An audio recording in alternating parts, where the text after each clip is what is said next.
tardes a todos, a todas. Un gusto que estén aquí, agradecerles la invitación. Para mí es un honor estar acá y sobre todo acompañando a Gabriel, que bueno, te estoy conociendo ahora, pero antes lo conocí en el estudio introductorio que acompaña esta obra, que tiene muy buena, al menos a mí me gustó muchísimo, así que es un gusto poder compartir el panel acá con vos. Y también no quería dejar de agradecer a la universidad, funcionarios, porque bueno, parte de su función, pero que podamos disponer de este espacio público, de esta aula. Nos asignaron el aula principal de ceremonias para actos, así que bueno, es un gusto que podamos estar desde acá presentando este libro que ante todo para mí es una celebración. Siempre toda presentación de un libro, toda edición de un libro para mí es algo que se tiene que celebrar, porque detrás hay mucho trabajo mancomunado, mucho esfuerzo colectivo, y sobre todo porque bueno, yo soy un poco más chapado a la vieja escuela y tengo cierto romanticismo de lo que es tener un material en las manos, de poder llevarlo, de poder marcarlo, de poder volver atrás. Tiendo a creer de que la operatoria intelectual funciona mejor teniendo un libro en la mano que leyendo un PDF. Así que bueno, me parece que poder celebrar esta nueva edición de estos libros, de estos textos de Milcíades Peña es algo muy importante. Bueno, soy de un libro, que esta es un poco la cuestión, ¿no? La edición de estos textos que componen este libro, que sigue clamando la vigencia del marxismo como instrumento de análisis de la realidad y también como intervención política. A mí me queda la idea, Gabriel es el especialista así que yo voy a ir tirando algunas cosas del especialista en Peña, o me podré ir corrigiendo, después me dirás si es así o no. Al menos a mí me queda la sensación que durante los años 90 y los años 2000, Peña, en la historiografía argentina, en la academia, en la universidad, era una especie de autor, no sé si maldito, pero al menos desterrado, poco reconocido dentro de la academia. Quizás la condición de que él no haya estudiado una carrera de historia, que haya sido autodidacta, de alguna manera eso lo ha marginado de la academia, a pesar de los usos y de las apropiaciones de las que las ideas de Peña fue objeto por parte de académicos.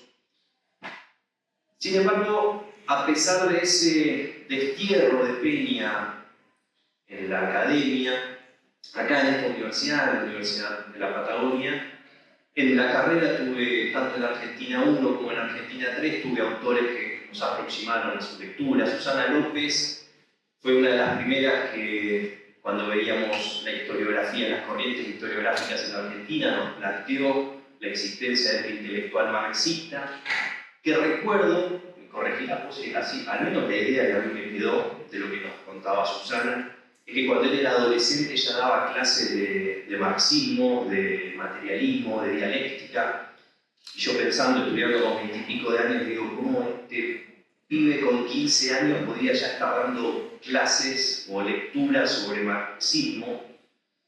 Su temprana muerte a los 32 años creo que también habla un poco de lo precoz, lo veloz y lo intensa que fue su desarrollo intelectual. Yo todavía estoy azorado de pensar, yo ya casi con 40 años, de ver lo que Peña con 32 años llegó a hacer, a desplegar, a escribir, realmente es admirable.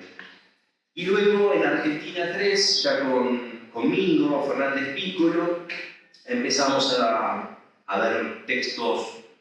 Recuerdo concretamente el estancamiento y desarrollo y estancamiento de la industria argentina,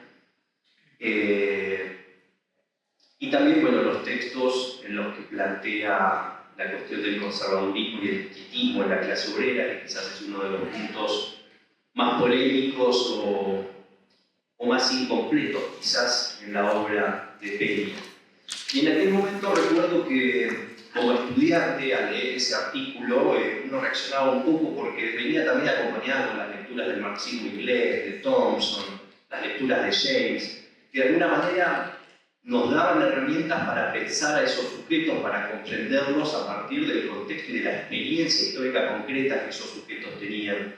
Entonces, en algún punto por ahí la lectura de Peña, tan tajante y taxativa respecto de lo pasiva que era la clase obrera argentina, quizás incomodaba un poco. Sin embargo, ahora me pregunto, ya vamos a retomar un poco esto, pero me pregunto que si más allá de este escozor que genera esta idea no había algo de cierto en eso para que volvamos a pensarlo. Luego ya como docente también seguí dando estos mismos textos. Resultaba y resulta muy disparador cuando uno está viendo el peronismo, derribar el primer mito de que la industria argentina no nace con el peronismo, sino que el proceso de sustitución de exportaciones es previo. Pero no solo eso, sino que el estudio al que lleva Peña indica que durante el periodo mismo del peronismo hay un estancamiento, es decir, que durante la década infame que la industria se dispara. Así que para empezar a problematizar el peronismo o el populismo en Argentina, siempre esa lectura era disparadora, era polémica, derribando mitos. Otra cuestión que siempre he usado, que funciona mucho, es los escritos de Peña que refieren al Pacto Roca-Runciman, por ejemplo, y un poco el ejercicio en clase era tratar de contrastarlo con qué otra versión de algún otro autor liberal respecto del mismo pacto había. Y el contraste que se generaba era muy interesante, porque la pluma que tiene Peña, la sagacidad, lo picante que es, lo ácido, lo crítico, realmente en los jóvenes, cuando hacíamos ese ejercicio de contrastar un autor marxista y un autor liberal, quedaba muy a las claras dónde estaba el verdadero pensamiento crítico. Y ya como investigador, en el marco de mi tesis de doctorado, vuelven a aparecer las ideas de Peña, las vuelvo a apropiar, lo cito a sabiendas, quizás ya ahora no genere demasiado ruido, pero quería citarlo y quería usarlo porque venía arrastrando esta idea de que es un autor que la academia no quiere reconocer, así que yo lo quiero poner y lo quiero usar, quiero demostrar que tiene una utilidad científica más allá de que haya sido un autodidacta o alguien que no estuvo avalado por los títulos de la academia. Y en ese sentido, el concepto es uno de los conceptos centrales, creo, de la obra de García de Peña, que es el concepto de pseudoindustrialización. A mí me sirvió para, de alguna manera, sintetizar la caracterización de lo que fue el desarrollo industrial en Patagonia, en el noreste de Chubut, durante la época de los polos de desarrollo, ¿no? La idea esta de la pseudoindustrialización es que parece que haya una industrialización, pero en realidad la industria no alcanza, no se hace autosuficiente, no irradia ni encadena nuevos desarrollos productivos. Y en el caso concreto de Patagonia, si no es por la inyección de capitales que va produciendo el Estado, esa industria no se sostiene, y es lo que pasó hacia finales de los 80. Entonces, la idea esta de la pseudoindustrialización funciona como un concepto que nos ayuda a bajarle un poco la espuma a esto que nos quieren vender tanto de la experiencia industrializadora del peronismo o como lo que fue la industria acá en Patagonia. También la idea de, que ya más tomada del trotskismo, pero también viendo cómo García de Peña la está aplicando para pensar la realidad nacional, que es la cuestión del desarrollo combinado, contradictorio y desigual. Es decir, nos encontramos con que para la década del 70 la industrialización de Chubut pareciera que va a contramano del proceso que está transitando el capitalismo a nivel nacional.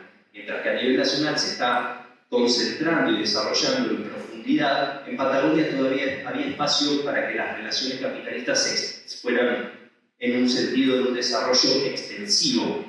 Es decir, había todavía terreno aquí para seguir desarrollando una industria como la del 40 en Buenos Aires y en las grandes capitales, pero que aquí todavía no se había desplegado. Entonces ahí nos empezamos a encontrar con esta idea que maneja de distintas estructuras, con distintos desarrollos, pero que se empiezan a combinar.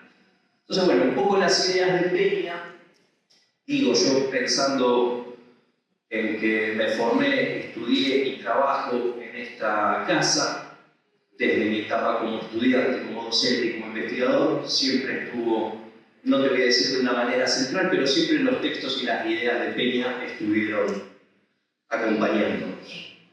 Bueno, un poco metiéndonos de lleno a lo que es la obra de Peña, yo creo que su diagnóstico principal, el diagnóstico de esta obra, gira en torno a la condición de semicolonia que tiene nuestro capitalismo.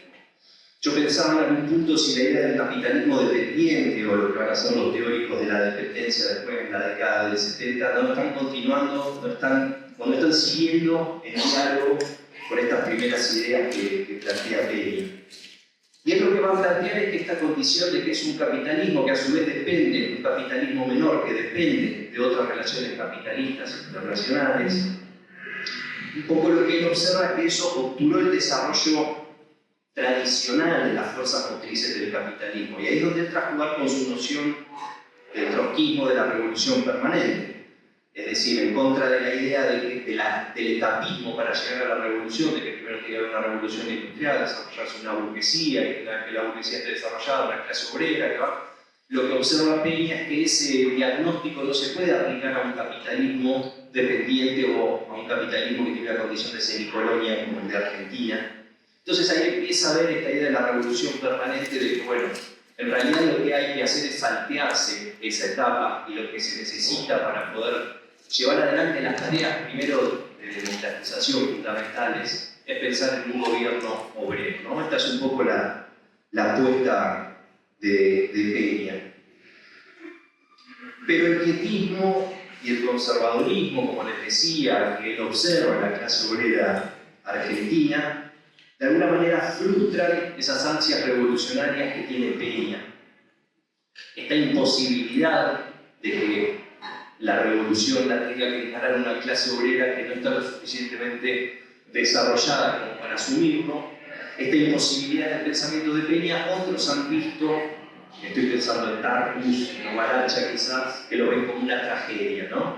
Esta cuestión de que el sujeto revolucionario tiene que ser la clase obrera, pero no lo puede hacer. Esa sería un poco la tragedia. Respecto de su escritura, como les decía, es picante, es atractiva, es encendida, irreverente, provocativa, y va mezclando sagacidad intelectual con análisis puro de datos, con uso de fuentes, con apelación a bibliografía variada. Entonces combina el análisis científico de la historia con el posicionamiento político militante, burlando o buscando burlar un poco esa separación que se practicó en la historiografía de la postdictadura, ¿no? De lo que es ser una historia profesional, aquella que puede dejar los valores o los intereses políticos de lado y ser meramente objetivo.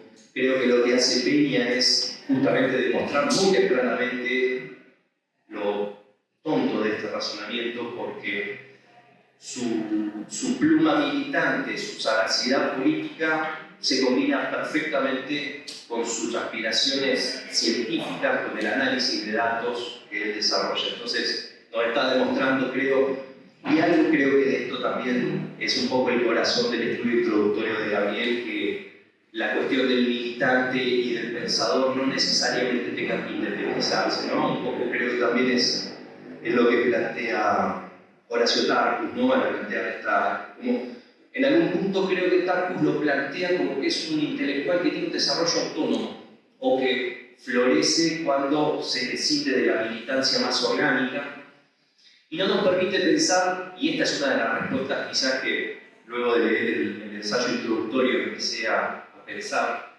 digo, ¿cómo alguien tan joven pudo tener tal desarrollo intelectual? Y creo que la respuesta es que es porque fue colectivo, es decir, él de manera muy temprana ingresó en los grupos de obreros marxistas, estuvo también junto con Moreno, con Gallo, con las discusiones del momento, con las discusiones con el estalinismo. Entonces, digamos, no es que su desarrollo, su formación fue abstracta o aislada, sino que se fue desarrollando en un contexto junto con otro y en el corazón mismo de la militancia y del trotskismo.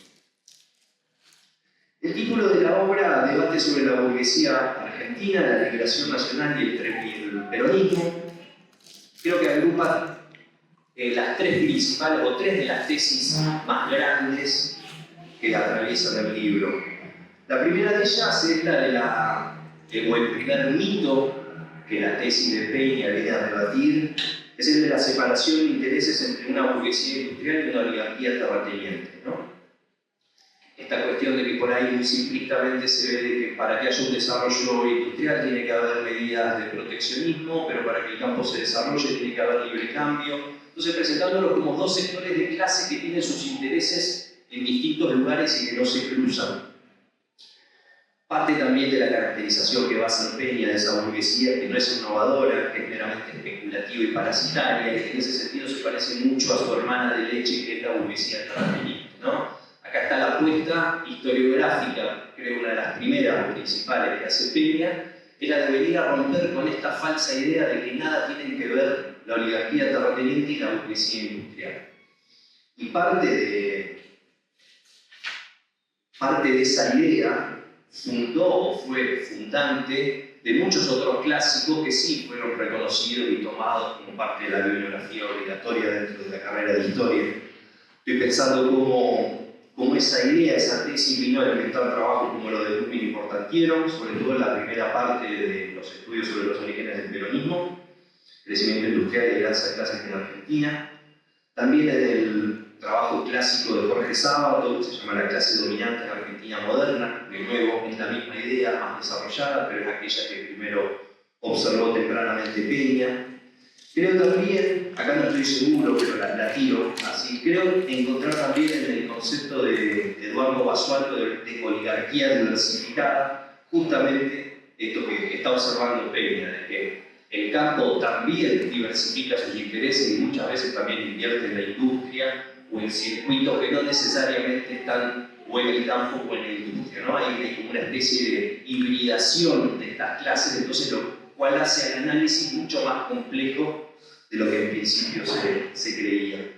Y también estoy pensando algo de Oscar Brown, que es también otro teórico de la dependencia, no sé si no, al menos cosas que volví a releer de Peña, a Brown lo leí mucho después, me hicieron ahí sonar, pero digo, estamos pensando siempre en base a la misma cuestión, que es la de que nuestro capitalismo no es un capitalismo independiente, sino que depende y se inserta en otra estructura mundial, y se inserta de manera subordinada, es la clase dominada de otras clases dominantes internacionales, digamos del imperialismo.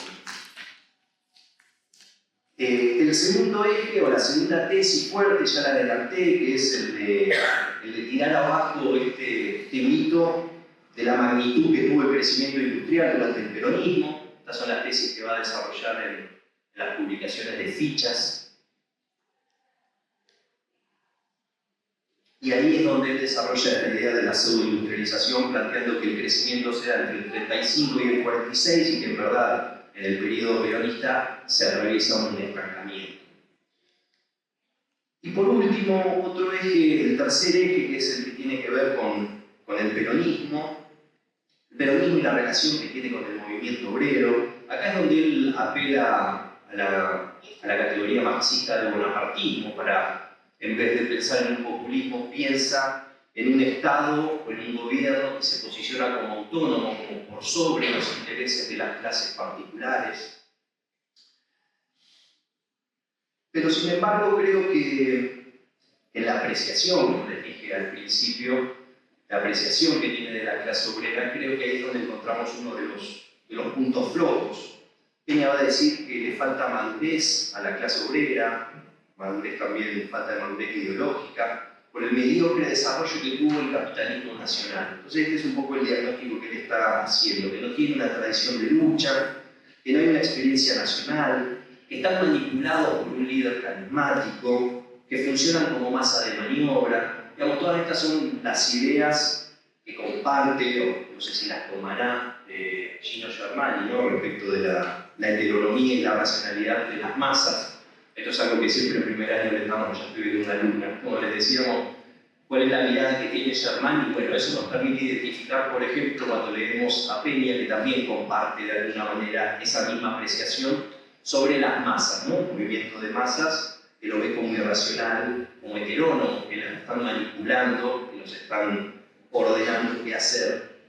Y acá es donde les decía que quizás lo que estaba, o lo que hubiese faltado, o lo que uno puede completar para no desecharlo a Peña, sino para continuar y seguir su trayecto, es por ahí la incorporación de pensadores como Gramsci. Pienso en la noción de hegemonía o la idea de revolución pasiva, quizás hubiese aportado otra puerta para analizar el fenómeno del peronismo, alejándonos un poco de los preceptos germanianos.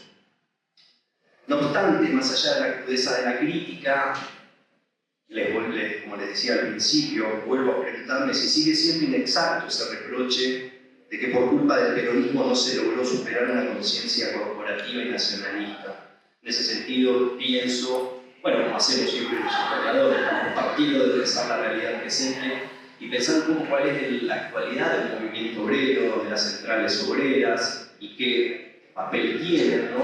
Qué grado de conciencia tienen desarrollado, y ahí es donde uno por ahí dice, y la verdad que Peña quizás no estaba mal, al menos plantear que ciertos sectores vinculados a la burocracia estatal y peronista se vuelven pietistas y conservadores.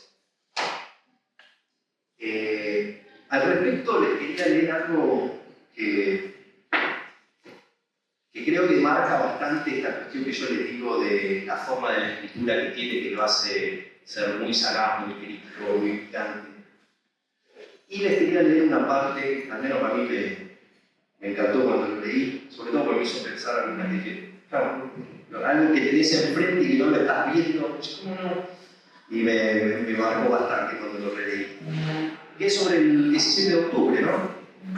Entonces dice Peña, la verdad histórica es que el 17 de octubre de 1945 los trabajadores solo aportaron su presencia física en la Plaza de Mayo y sus gargantas para vocear a Perón. El resto fue preparado por generales, burócratas, políticos, curas y jefes de policía. Y ese resto es todo, es la conducción del movimiento, la fijación de sus fines y de sus métodos. Y más adelante dice, mientras las masas acampaban en Plaza de Mayo y la curia les daba su bendición y algunos alimentos, el control de los sucesos estaba en manos de los militares y burócratas que en la Casa Rosada y en los ministerios negociaban el retorno de Perón. El ejército, la policía y la iglesia, junto con los políticos peronistas, movían los hilos y amenazaban con desatar la furia de las masas que aguardaban en Plaza de Mayo. Pero lo cierto es que las masas no daban indicio alguno de estar furiosas, y su único gesto contrario al orden burgués y las buenas costumbres consistió en refrescar sus pies en la Plaza de Mayo. Esto último me parece muy interesante de lectura de lo duro, de lo punzante que puede llegar a ser su crítica. Pero anteriormente lo que uno no había visto, porque uno también se endereza frente a grandes movimientos de masas y de trabajadores, y no había pensado en el orden. Digamos, claro, detrás hay una policía de última que no está actuando, que está eligiendo no actuar, pero está ahí. Estaba la iglesia también avalando, digamos, como actores de reparto de una escena que por ahí uno no prestaba atención y que Peña nos dice, ojo, que estos actores de reparto son el todo. Bueno, digo, como para pensar un poco, o les quería demostrar un poco de qué consiste esta lectura de Peña. Bueno, para ir cerrando y acelerando un poco también, quería contarles algo sobre cómo está estructurado este libro y que, bueno, ya Gabriel nos contará un poco cuál fue la cocina y el criterio de selección de textos y el orden de esos textos. Pero el libro está compuesto de dos partes, yo diría un lado A y un lado B. La primera parte es una parte, creo que donde está desplegando una argumentación teórica y política. Es muy interesante en términos de lectura y en términos pedagógicos también. Porque vuelve a exponer las tesis que están en la segunda parte, que son las tesis de Fichas, pero a propósito de la crítica que le realiza Ramos, a Jorge Ramos. Es decir, a través del recurso de la polémica, es como va estructurando las respuestas. Dice, bueno, el teórico del disparate plantea que nosotros decimos tal cosa y pone la cita. Y después explica, en realidad lo que nosotros planteamos y decimos es desarrolla su argumentación y una vez que la termina dice, resumen, esto es así, así y así. Digamos, ese recurso de ir contrastando con otra postura y de volver a reafirmar las tesis de una manera más sintética, creo que tiene un enorme valor pedagógico. Y aparte de que la discusión con Ramos es una discusión que tiene plena vigencia, ¿no? Ramos es alguien que está enamorado del peronismo y que está viendo de que hay que forjar una alianza con la burguesía nacional, porque es una burguesía revolucionaria, cuando Peña lo que está observando es que es todo lo contrario. Cuando se trata de cerrar filas, la burguesía se vuelve y es profundamente contrarrevolucionaria. Entonces creo que parte de esa discusión, digo que tiene plena vigencia cuando uno discute con el kirchnerismo, ¿no? O con algunas posiciones que yo al menos encontré muchísima actualidad en la discusión con Ramos, de discusiones que uno ha tenido o ha participado respecto de las posibilidades del kirchnerismo o del populismo. Ahí yo pensaba también, si hubiese sido, al menos para mí, ¿no? Si este libro se hubiese publicado 10 años antes, cuando el periodo kirchnerista estaba todavía en pleno desarrollo, no sé qué podría haber pasado, pero digo, en este 2023, y pudiendo hacer un balance y viendo cuáles fueron los límites del kirchnerismo, encontramos que son los mismos límites que observó Peña para la década del 40 y del 50. Y hay un punto que creo que es nodal y que él lo explicita y que lo pone todo el tiempo sobre la mesa, que es el lugar que ocupa el latifundio, o la oligarquía terrateniente. Está diciendo, acá lo que pasó es que nunca hubo una expropiación, ni nunca se transformaron las relaciones de producción y de propiedad en el campo. Entonces empiezo a ver que ese factor, además de que los latifundistas son los que tienen la disponibilidad de divisas y de dólares, y que son los que tienen de las que se alimenta a su vez esta industria, que al no independizarse sigue dependiendo de los insumos que importen de afuera para abastecer un mercado interno, encuentro en esa conjugación que tiene la industrialización peronista elementos muy similares para pensar la industrialización kirchnerista, ¿no? Yo acá había encontrado una frase que escribe Peña que dice: la industria argentina en particular ha tenido un crecimiento inarmónico, originado unas veces por exigencias del mercado mundial y otras por la necesidad de sustituir importaciones de bienes de consumo. Esta sustitución de importaciones se produjo generalmente en las últimas etapas de elaboración, es decir, se ha creado una industria que, partiendo de elementos importados de manufactura compleja, las termina o arma para su venta al consumidor. Y pensaba en la industria de Tierra del Fuego, por ejemplo, ¿no? Durante el kirchnerismo. Elementos que nos permiten seguir planteando paralelismos y la plena vigencia de una mirada de un autor que utiliza un método marxista que sigue mostrando que tiene plena actualidad. Si tomamos los recaudos necesarios para hacer las transpolaciones, podemos tomar el mismo método para pensar también nuestra realidad. Creo que ese es uno de los puntos fuertes y de lo necesario de volver a reeditar este libro. Libro que tiene, o edición, que tiene la veleidad de que creo que cumple con poder aproximar la lectura de Peña para las nuevas generaciones. Es decir, bueno, a mí me emocionó mucho poder tenerlo acá, porque las fotocopias amarillas, lo que de hace 20 años que uno venía viendo, poder tenerlo acá, pero no solo acá, sino también el sentido del que fueron puestos, el estudio introductorio que realizan, que nos va anticipando, nos va dando pautas para que podamos entender a Peña en su producción y en su contexto, y sobre todo las notas al pie, los apéndices que son agregados, tienen apéndices de fragmentos de escritos de Trotsky y de Lenin que Peña usaba para tomar una argumentación propia. Eso también fue incorporado, tiene también sus correspondientes notas aclaratorias que nos van, de nuevo, haciendo que la lectura la podamos interpretar e ir llevando de mejor manera. Entonces creo que es una edición de unos textos que creo que lo hace accesible, lo acerca mucho a la lectura.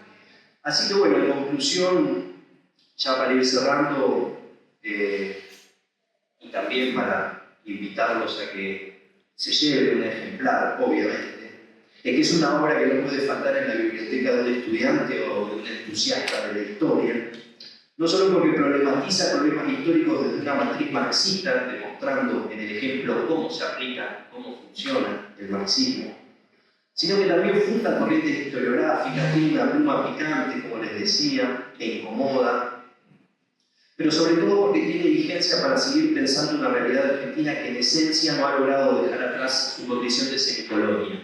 Esta es la vigencia y la aplicabilidad que las tesis de Peña tienen para nuestra realidad. La estructura de clase sigue siendo en esencia la misma. Acá ya empiezo a hacerme preguntas. Este es parte del ejercicio que el lector debería hacer para transpolar aquella realidad de los 40 y 50, pero ir pensando qué tanto se ajusta o qué no, qué variantes se imponen, en fin, qué preguntas nos orienta Peña, pero qué esas respuestas se van a depender de nuestra propia manufactura. Por ejemplo, estaba pensando también que una de las cosas que me llamó muchísimo la atención es la fineza con la que describe las distintas fracciones de clase, ¿no? No es una burguesía, un proletariado y una oligarquía terrateniente. Hay chacareros, hay hacendados, los hay los que contratan, usan su mano, su familia como mano de obra, están los que contratan, los que viven en la tierra y aplican mejoras, los que no. Digamos, una complejidad y una diversidad de intereses y de sectores de clase en el campo que también me hacían pensar, por ejemplo, muchas de las preguntas o de las observaciones que Peña está haciendo para Buenos Aires en la década del 40 o del 50, si no se pueden aplicar también para el valle nuestro, ¿no? Para cuál es la realidad de la producción acá. La comunidad boliviana que explota nuestras tierras y produce la verdura que consumimos, lo hacen en calidad de arrendatarios o propietarios de la tierra. Los propietarios, ¿quiénes son? Antiguos galeses, ¿cómo tuvieron esa tierra? Podríamos decir que los galeses son entonces una clase parasitaria que no incorpora mejora. Digo, mucho se me iba ocurriendo cuando iba releyendo de que hay muchísimos elementos que nos da Peña para que vayamos también mirando nuestra propia realidad. Entonces, acá a lo que me refiero con que uno mismo puede ir haciendo también su propio trabajo. Digo, tranquilamente se podrían hacer investigaciones actuales con las líneas teóricas que plantean. Bueno, sin más, con eso le dejo la palabra a Gabriel y un poco la consigna que me gustaría dejar, pero no quiero condicionarlo tampoco, es si nos puede contar un poco también en algún momento cuál es la cocina de este libro, es decir, por qué se eligieron estos textos y por qué se eligió ese orden. Porque, acá te pregunto, ¿no? Porque la primera parte son la disputa a partir de las publicaciones en fichas, y las tesis de fichas vienen en la segunda parte. ¿Qué pasó ahí? ¿Qué decisiones se fueron jugando para esta edición que espero que todos hoy se puedan llevar un ejemplar? Muchas gracias. Bueno, por los comentarios atentos sobre el libro, la verdad que está bueno cuando se puede hacer un diálogo de este tipo.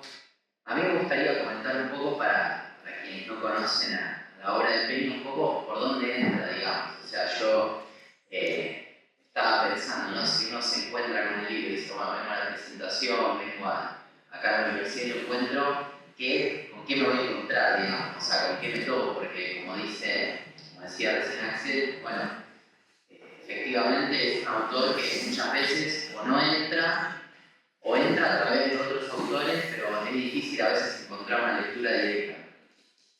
Y yo creo que ese, como vos decías, hecho maldito, digamos, tiene que ver un poco con que la lectura de Peña escapa a las lecturas habituales que han predominado en las últimas décadas en el mundo de la historia y en el mundo de la historiografía por varios temas, ¿no? Y ahí me gustaría hacer una definición que Peña es un autor marxista, pero a veces cuando uno entra a la idea de una historia más marxista en la universidad o lo que sea, se encuentra con los autores ingleses, con la historia de abajo, y la verdad es que Peña no vamos a encontrar con eso. O sea, el que agarre este libro y diga, bueno, es un autor marxista, entonces vamos a encontrar una historia de abajo, de los trabajadores, de la clase trabajadora, lamento decepcionarlo, pero no pasa por ahí. Lo mismo pasa con la historia del pueblo argentino, porque vos decís, la historia del pueblo argentino, vas a encontrar con una historia, no sé, de los trabajadores, una historia del pueblo, de la Revolución de Mayo, etc. Y no es lo que pasa. Lo que pasa es que el marxismo de Peña no pasa por ese lugar, sino por su método, por sus objetivos y porque hace una historia militante. Entonces yo me quería detener en esos aspectos, ¿no? Y ahí voy al tema. Si uno ve los estudios, o sea, si uno agarra un libro, entra a una librería o entra a la bibliografía de alguna de las materias que se dan en las carreras de historia a nivel nacional, encuentra en general análisis fragmentarios, ¿no? O sea, análisis de algún tema, monografías, estudios de caso. Y en ese sentido, Peña escapa de eso, porque la pregunta que se hace Peña, el punto de partida, que es interesante para decir, che, voy a leer este tipo, es que se hace las preguntas fundamentales, que ¿en qué país vivimos? O sea, antes de empezar a estudiar la historia nacional, ¿en qué país vivimos? ¿Cuáles son las clases fundamentales que componen a la Argentina? ¿Cuáles son las tradiciones de sus clases dominantes? Y en ese sentido, las preguntas que él se hace hoy serían calificadas de muy ambiciosas, digamos, dentro del mundo académico o el mundo historiográfico. Es como, bueno, ¿qué vas a hacer? ¿Una tesis sobre qué es la Argentina? Bueno, sí, Peña un poco viene a desafiar eso y decir, vamos a intentar entender en dónde estamos parados, y en ese sentido la respuesta que él da a ese problema parte de una provocación, porque vendría a decir un poco Peña que es imposible hacer una historia nacional sin partir de una definición que es la del imperialismo, es decir, que vivimos en una época que es la época imperialista, en donde ningún país, ningún territorio puede ser pensado autónomamente respecto de las relaciones capitalistas que se han extendido a nivel internacional. Es decir, está la internacionalización del capital, de sus empresas, la extensión del capital financiero, la extensión de los monopolios, que es imposible pensar ninguna historia nacional sin partir de esa realidad internacional. Es decir, provocativamente uno podría decir que para Peña, es decir, no tiene sentido hacer una historia puramente nacional, trazando en torno a las fronteras de un país, porque es imposible entender la historia argentina, por ejemplo, sin entender la penetración de los capitales ingleses, la penetración de los capitales estadounidenses. Bueno, vos hablabas recién de la colonización galesa. Yendo más atrás, imposible entenderlo sin su ligación con el coloniaje español, ¿no? Entonces, en cierto sentido, Peña va a decir, bueno, esta historia es una historia nacional, pero que parte de esa realidad internacional. Y el método que utiliza él es un método que está muy ligado, disolublemente ligado, eso lo decimos en el prólogo, a la teoría marxista y particularmente al legado de Trotsky. ¿En qué sentido? Trotsky, sabemos, digamos, no es que elaboró una teoría historiográfica propia,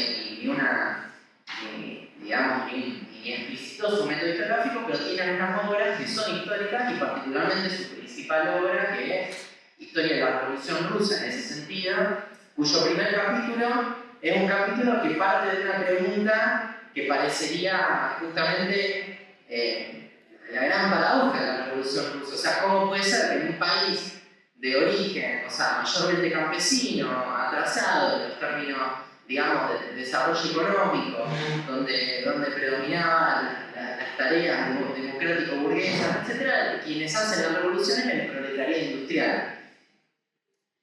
Y entonces Peña se hace, digamos, parte de una cuestión similar, que es pensar qué pasa en esta Argentina atrasada y si ese concepto del que parte Trotsky, que es el de desarrollo desigual y combinado, nos permite pensar la Argentina. ¿Qué significa el desarrollo desigual y combinado? Bueno, esta misma cuestión, que en la división internacional del trabajo, en la época imperialista, hay países que son países que pasaron por una etapa de industrialización, por una etapa de revolución industrial, está pensando en los países centrales, en Inglaterra, en Estados Unidos, y hay otros que son países que conservaron elementos de atraso, pero que al mismo tiempo que conservaron esos elementos de atraso, sin atravesar toda una etapa de desarrollo capitalista, lograron incorporar elementos de la industria más avanzada, de los métodos más avanzados de la técnica.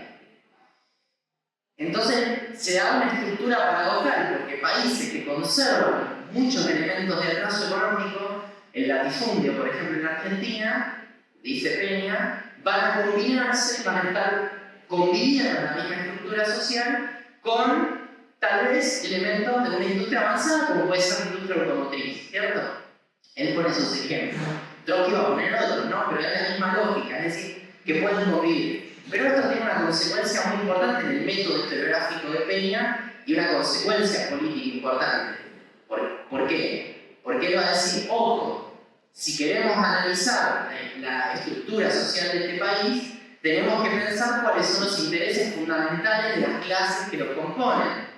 Y si las clases que lo componen son esencialmente las clases heredadas de ese orden colonial que posteriormente se transformaron en los terratenientes, en los dueños de la tierra, que alentaron ese modelo agroexportador que predominó en los primeros años, bueno, en fines del siglo XIX, comienzo del siglo XX, lo que Milei ayer llamó la década de oro, cuando Argentina era rica, qué sé yo, bueno, era rica, sí, claro, vendiendo grande, y qué sé yo, pero esa misma clase terrateniente fue, y eso ahí está la tesis de Basual, lo que vos mencionabas, y de otros autores que después lo tomaron dentro de la academia, por ejemplo Jorge Schwarzer, ¿no? Que fue además discípulo de Peña.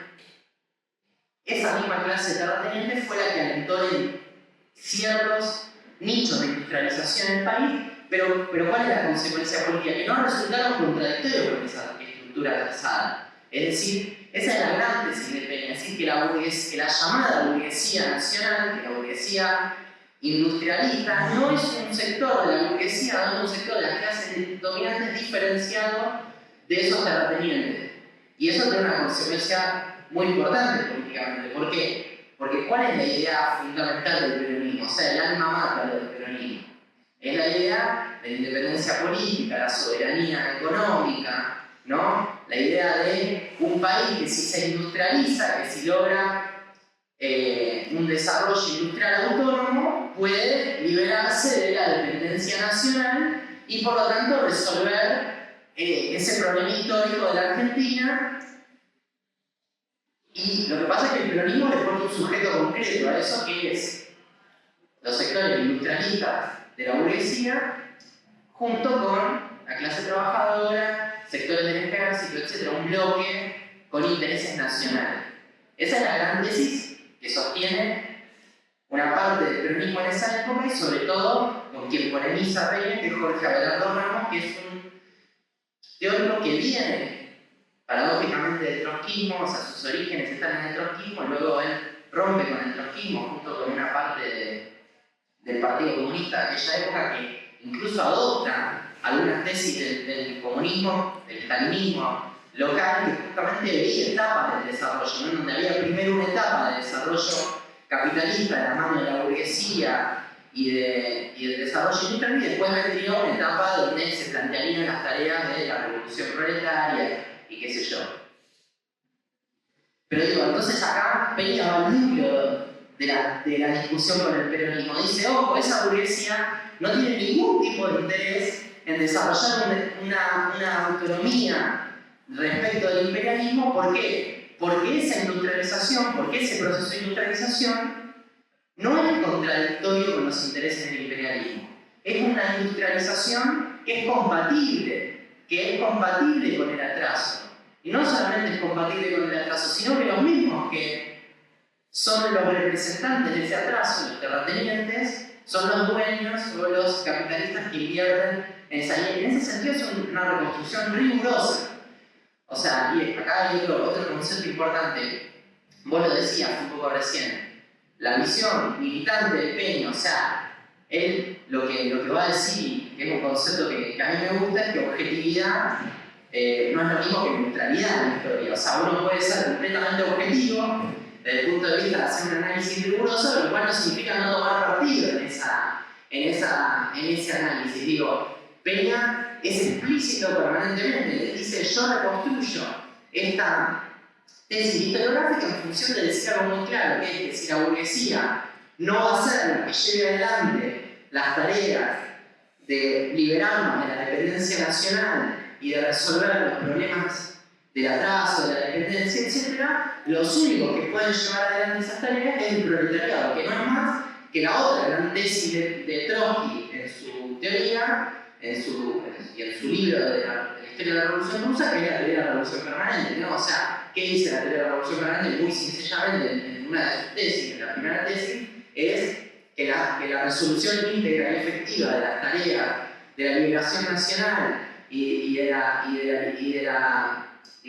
tareas democráticas de un país atrasado no van a venir de la mano de la burguesía, sino que solamente van a poder llevarse adelante por medio de la movilización y de la lucha del proletariado contra el capitalismo, acaudillando detrás de sí al resto del pueblo oprimido.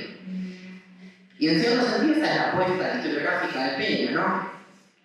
Recapitulando, entonces, los temas de la obra de Peña son muy distintos en el sentido de que plantea un tema global, que es en qué país vivimos, cuáles son sus clases fundamentales, cuáles son sus contradicciones centrales, o sea, cuáles son sus problemas nodales. Sus objetivos son objetivos explícitos y objetivos que apuntan a una práctica política, a un objetivo político. Y su método es un método que intenta ser coherente con esa visión del mundo, es decir, no es un método ecléctico en ese sentido, o sea, sino que es bastante explícito en que el método que parte es un método de análisis marxista, o sea, cuáles son las clases fundamentales, cuál es la dinámica entre esas clases, cuáles son los objetivos y las tradiciones de esas clases. Y en ese sentido, a mí me gusta reivindicar una idea que por ahí también es común en los ámbitos académicos, etc., que es la idea de que el marxismo o que la historiografía marxista tiende a ser eurocéntrica, digamos, o tiende a traducir mecánicamente las concepciones europeas digamos, a otros continentes, en este caso América Latina. Y entonces uno que me está escuchando podría decir, pero entonces tiene razón, porque si lo que hace Peña es traducir lo que decía Trotsky a Argentina, entonces sí, o sea, ¿qué tiene de nacional? Bueno, lo que pasa es que justamente, ahí a mí me gustaba citar una cosa que dice Mariátegui, que Mariátegui dice que los problemas peruanos eran más entendidos por el internacionalismo que por el nacionalismo, porque la opresión de los pueblos indígenas, la opresión de los pueblos originarios y la relación entre esos pueblos originarios, la clase trabajadora, el campesinado y la liberación nacional, se entendía mejor desde los problemas de la economía internacional y de la opresión imperialista que desde un punto de vista restringido. Y en ese sentido, podría decirse lo mismo de Peña. Es un método científico tomado de las ideas fundamentales del marxismo, etc., pero que permite comprender lo esencial de los problemas nacionales. O sea, es muy difícil entender los problemas nacionales sin partir de eso, y en ese sentido hace un aporte específico, digamos, a la historiografía nacional, y por eso ha sido retomado por otro montón de autores que piensan o han pensado este problema. Bueno, una mención al pasar que él, digamos, además de esto, utiliza un método, como decís, polémico y provocativo, en el sentido de que parte de construir esa historia nacional implica desmitificar los relatos sobre la historia nacional que son, desde su punto de vista, funcionales a otras alternativas políticas. Digo, en su historia del pueblo argentino, que es no el libro sino un libro que incorpora más el estudio del siglo XIX, ya desde la creación del virreinato hasta la época de Irigoyen, más o menos,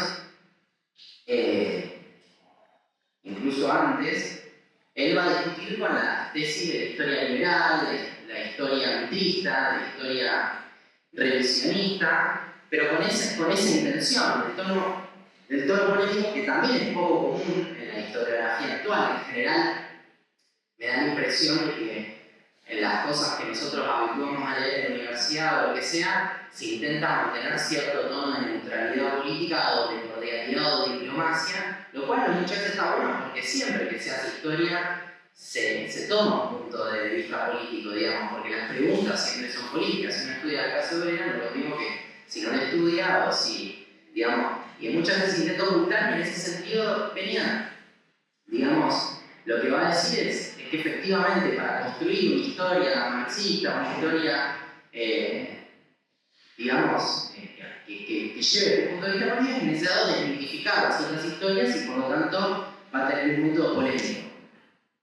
Para ir avanzando un poquito, lo mismo que se preguntaba Axel recién, o sea, ¿cuál es la actualidad o el motivo, digamos, que lleva a publicar este libro ahora o retomar eso? Bueno, pueden ser varias las motivaciones, pero me gustaría mencionar algunas empiezan porque el problema de la dependencia sigue siendo el gran problema nacional. O sea, el problema de que la gran parte de la historia argentina en su actualidad política no se entienden sin entender el problema de que es un país que, bueno, hoy podríamos hablar de la deuda con el FMI, pero hace 40 o 50 años podríamos hablar de los yanquis alentando el golpe militar, o en la década del 90 las relaciones calmadas con Washington. O sea, es muy difícil entender su historia sin entender ese problema de la dependencia, y por lo tanto Peña da algunas claves interpretativas sobre eso. Una de las tesis, incluso del desarrollo desigual y combinado, yo creo que es muy útil para pensar problemas muy actuales como el problema del extractivismo, ¿no? O sea, hoy gran parte de la burguesía o gran parte de las clases dominantes de Argentina apuestan a la incorporación de capitales muy vinculados a la extracción de los bienes naturales, pero que justamente combinan esas dos cuestiones. Por un lado, grandes inversiones, tecnología.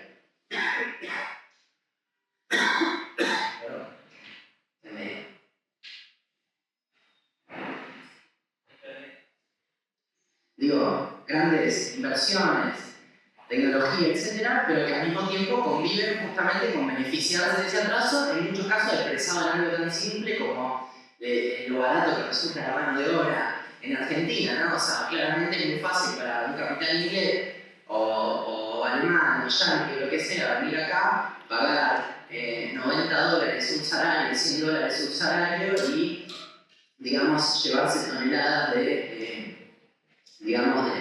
minerales, de litio, etcétera, etcétera, etcétera. O sea, digo, esa es una de las claves para mí que conserva el libro de Peña y que nos puede ayudar a realizar el presente. Lo otro es el rol de la burguesía nacional, ¿no? Él es durísimo, ahí dice, no solo no tiene ningún espíritu revolucionario, sino que ha sido parte activa de esos mecanismos de saqueo y dependencia, siendo muchos de esos empresarios nacionales los responsables de la incorporación de los mecanismos de saqueo, digamos, a nivel nacional. Y yo ahí leí un estudio que salió hace un tiempo, los papeles de los fugadores en Argentina, y veía los grandes fugadores de Argentina que entre el gobierno de Macri y los gobiernos kirchneristas se fugaron $190 millones. O sea, si uno piensa el problema del desarrollo nacional, dice, bueno, no sé, una tarea mínima sería que el dinero que se produce en el país no termine en paraísos fiscales ni termine fugado, ¿no? ¿Y quiénes son esos fugadores? Bueno, Macri, Lázaro Báez, Laquier, Coto, Garfunkel, Cristóbal López, Redrado, Arco, Manieto, Techín, o sea, la llamada burguesía nacional. Digo, o sea, si una de las tesis de Peña se conserva es justamente este carácter parasitario y este carácter cero revolucionario de la llamada burguesía nacional. O sea, cualquier ilusión de que este sector puede llegar a cumplir un rol progresivo, tener algún interés en diferenciarse o en terminar con esta dependencia nacional, bueno, es bastante ilusorio por lo menos siguiendo el comportamiento que tuvieron en las últimas décadas y obviamente a lo largo de su historia. Desde ya, la cuestión es que desde que escribió Peña en adelante, estas condiciones de la dependencia y estas condiciones de sometimiento en muchos casos se agravaron, y si se quiere, algunas de las discusiones que planteó Peña en su momento se corrieron hacia un terreno incluso más degradado. Yo acá he agarrado unos datos, ¿no? Argentina, cuando escribía Peña, ocupaba el lugar 8 del PBI mundial. En cuanto al PBI per cápita mundial, o sea, el puesto número 8 en 1950. Actualmente ocupa el puesto 66 en el año 2022, o sea, hubo un retroceso muy importante. En cuanto a la productividad del trabajo, que es otro de los ítems que analiza Peña como para medir los grados de dependencia y desarrollo, en 1950 la productividad del trabajo representaba la mitad de la que era en Estados Unidos, tomando como parámetro Estados Unidos. Y los estudios más recientes muestran que es un 37%, es decir, también un retroceso en ese punto. Desde el punto de vista también de los debates, Peña hablaba del problema del desarrollo, incluso como interlocutores tenía a un sector de la izquierda peronista que esa idea de desarrollo la pensaba como una industrialización y como una, digamos, superación de la Argentina agroexportadora. Hoy esa idea de desarrollo está vinculada nuevamente a la idea del extractivismo, o sea, hoy muchos de quienes hablan de desarrollo no se desvinculan de la idea de un modelo primarizador, sino que más bien lo conservan incorporando esa primarización ya no al agro, sino tal vez a la extracción minera, a la extracción de petróleo, etc., pero que es un mismo modelo, es decir, ese concepto incluso retrocedió desde el punto de vista de los mismos parámetros de desarrollo que supuestamente tenía esa burguesía nacional en otro momento. O sea, si hoy Peña tuviera que analizar, supongo yo, digamos, o sea, las características de ese tipo de desarrollo, pondría los datos, ¿no? O sea, que hoy, por ejemplo, en el caso de la industria minera solamente representa un 4,5% del PBI, que deja el 3% de la regalía, que de cada millón de dólares invertidos se crean nada más que entre 0,5 y 2 empleos, o sea, que justamente se da ese mismo mecanismo que decía Peña, o sea, que la incorporación de capitales en ese modelo de desarrollo no implica la superación del atraso y de la dependencia, sino que en muchos casos la reproduce el alimento. Y por último, me gustaría decir algo respecto del análisis del peronismo, que vos algo lo mencionabas, porque yo creo que una de las utilidades de pensar la historia desde el punto de vista de sus clases, de la inserción en el mundo, etc., implica alejarse de las visiones, podríamos decir, basadas en los análisis discursivos o los análisis coyunturales de la historia. ¿En qué sentido? De algunas interpretaciones del peronismo se han centrado principalmente en los últimos años en la definición del populismo. Incluso ahí es interesante porque uno de los discípulos de Jorge Abelardo Ramos es Ernesto Laclau, que ustedes saben es uno de los teóricos del populismo. Ahora, esas tesis sobre el populismo en muchos casos se basan en los estudios sobre el discurso del peronismo, sobre su confrontación y de los significantes, digamos, en relación a la confrontación y al antagonismo en la disputa política, pero eliminando el problema de las clases del medio, o sea, eliminando de cuáles son las clases fundamentales que hay y cuáles son los intereses de clase a lo que responde cada proyecto político. Y en ese sentido, la interpretación del peronismo que hace Peña es una interpretación basada en cuáles son los intereses de clase que hay detrás del proyecto peronista. Y yo creo que eso ayuda a entender porque permite entender las distintas caras del peronismo a lo largo de la historia, ¿no? O sea, así como en su momento, como mencionaba Peña, el peronismo surge ligado a un cierto orden donde primaban los capitales ingleses, luego hay una disputa con los capitales norteamericanos, pero en donde se logra cierta autonomía o cierta capacidad de negociación respecto del imperialismo por la situación en particular en la que estaba el país en ese momento, o sea, saliendo de la Segunda Guerra Mundial, logrando tener justamente una clase obrera poderosa en la cual apoyarse, etc. Bueno, cuando esas condiciones fueron variando, la relación de ese Estado con el imperialismo fue variando. Cuando el imperialismo pudo avanzar más ofensivamente, bueno, comenzó una segunda etapa del peronismo a partir del 52, ya en la década del 70 aparece el peronismo pero como un partido del orden, es decir, ya no como un partido que se propone, digamos, esa transformación o ese tipo de autonomía, sino más bien de orden interno. Y bueno, en los 90 aparece directamente como un partido que es el representante del orden neoliberal, digamos, en Argentina, el introductor de las reformas neoliberales en Argentina, apoyándose sobre la derrota de la dictadura. Actualmente yo creo que también sirve para pensar, ¿no? ¿Qué es el peronismo actualmente? Bueno, es imposible entenderlo sin la relación del peronismo desde el punto de vista de cuáles son los grandes problemas nacionales. Uno de los problemas nacionales es la dependencia. Bueno, ¿qué opina el peronismo respecto de la dependencia? Bueno, está claramente ubicado del lado de un modelo que no apunta a transformar esa dependencia. O sea, la deuda con el FMI, como decía ayer Massa, por sí o por no. Deuda con el FMI, sí. Extractivismo, por sí o por no, sí. Desarrollo industrial, de valorización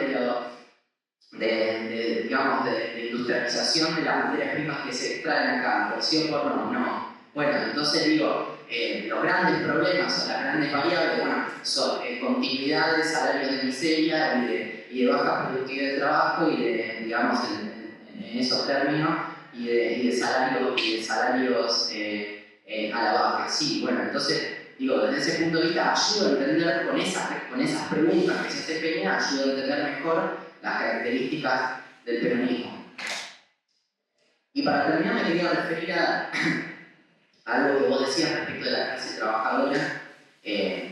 No sé, te lo decía más en relación al texto del pietismo y el conservadurismo, porque bueno, ahí justamente una de las interpretaciones que hay sobre la obra de Peña tiene que ver con la relación entre el militante y el intelectual, digamos. Y una de las interpretaciones, que es la de Tarkus, hace énfasis en lo que vos decías, digamos, en la idea de que por ahí su momento de mayor elaboración historiográfica, etc., fue cuando rompió sus relaciones orgánicas con el trotskismo, que era el grupo de Moreno y, bueno, sí, la tradición trotskista local. Y como vos decías, la verdad es que es incomprensible la obra de Peña sin eso, pero por otro lado, si uno quisiera ponerse en abogado del diablo, podría decir, incluso la obra de Peña en ese momento fue la que menos perduró. ¿Por qué? Porque ese texto que vos mencionás, pietismo y conservadurismo de la clase trabajadora, es el que menos pasó la prueba de la historia. O sea, para los que no lo leyeron, lo que él dice básicamente es lo que dice el título, ¿no? O sea, que la clase trabajadora en el 64-65 estaba quieta, era conservadora, estaba sometida a la estatización de los sindicatos por parte del peronismo, y entonces era una clase trabajadora que seguramente después de mucho tiempo lograría reactivar, digamos, su actividad, y que la izquierda en ese momento, decía él, era una izquierda que no iba a superar ese problema. Él estaba viendo, imagínense, en el 64-65, las primeras transformaciones en la izquierda hacia la estrategia guerrillera, el impacto de la Revolución Cubana, etc. Y él es muy escéptico en ese punto, o sea, digo, la apropiación. Nosotros publicamos a Peña, pero no somos acríticos en ese sentido del pensamiento de Peña. Ese es un punto para nosotros débil del pensamiento de Peña. ¿En qué sentido? Es que, claro, él dice que son el 64, el 65, pero en el 66 es el golpe de Estado, en el 69 es el Cordobazo. O sea, la clase obrera era quietista y conservadora en el 64-65, y puede ser, ahora, suficientemente quietista y conservadora para 4 años después hacer el Cordobazo, no. Entonces, digamos, si se quiere, en ese punto el análisis de Peña es más sociológico que estratégico, en el sentido de que su foto, su descripción de ese momento de la clase obrera, uno se la podría tomar. Incluso yo estoy en desacuerdo también porque 64-65 era el momento del plan de lucha de la CGT, y hay toma de fábricas, etc. O sea, él eso lo corre, digamos, de lado. Incluso, no sé, creo que en el 65 ya se funda, o en el 65-66 se funda el PRT, ¿no? O sea, ya empiezan a haber cambios subjetivos, y empiezan a haber algunas huelgas importantes. Está la huelga de los marítimos, está la huelga ferroviaria, es decir, empieza a haber un cambio de actividad de la clase trabajadora que lo guía, digamos, lo saltea. Pero más allá de eso, digo, ese trabajo que es reivindicado por quienes reivindican su falta de militancia en esa época, es el que menos sobrevive. Además, uno dice, ¿cuáles son los mejores textos de Peña en el sentido de que conservan su actualidad? Bueno, lo que me parece a mí, los que mencionaba antes, los que hablan de los problemas que resultan de Argentina, la dependencia, el atraso, etc.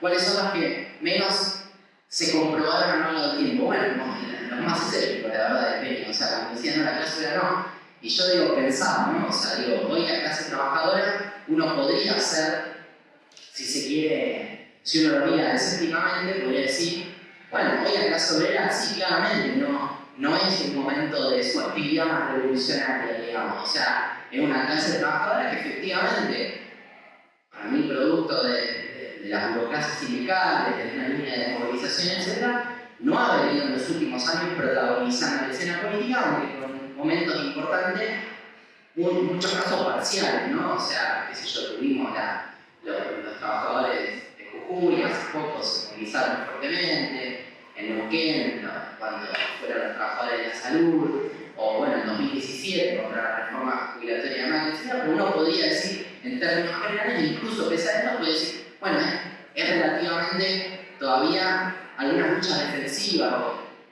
o no hay suficiente protagonismo para el nivel de ataques que hay. Bueno, a ver, eso no significa, o que esa foto no significa que si vienen mayores ataques y si hay un escenario de mayor lucha de clase, o sea, como me parece que anticipa un poco la situación política, o sea, tanto sea Massa que gane, o sea, Milei, que ambos anticipan mayores ataques, bueno, o sea, no significa que la clase trabajadora no vaya a salir, no vaya a protagonizar nuevas gestas históricas, nuevos cordobases, etc. O sea, digo, me parece que en ese punto el legado de Peña es un poco más contradictorio y nosotros lo deberíamos pensar críticamente para pensar la situación actual, incluso pensando bueno, cuál es la situación de la izquierda, etc.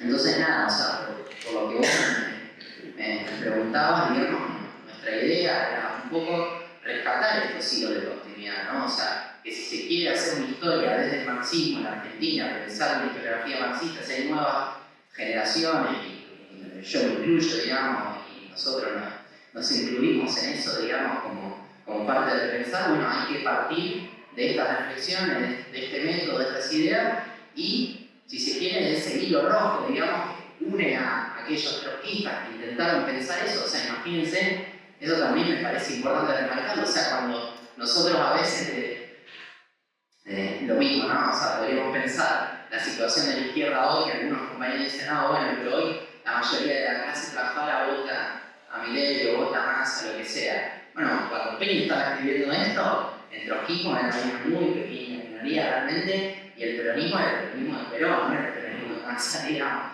Y pese a eso, digamos, digamos, los trotskistas de aquella época intentaron recrear esta idea, pensar la realidad nacional, intervenir en esos procesos, etc. Bueno, yo creo que esos hilos históricos es importante, digamos, pensarlos y rescatarlos para bueno, pensar las tareas actuales, pero bueno, perdón si me extendí.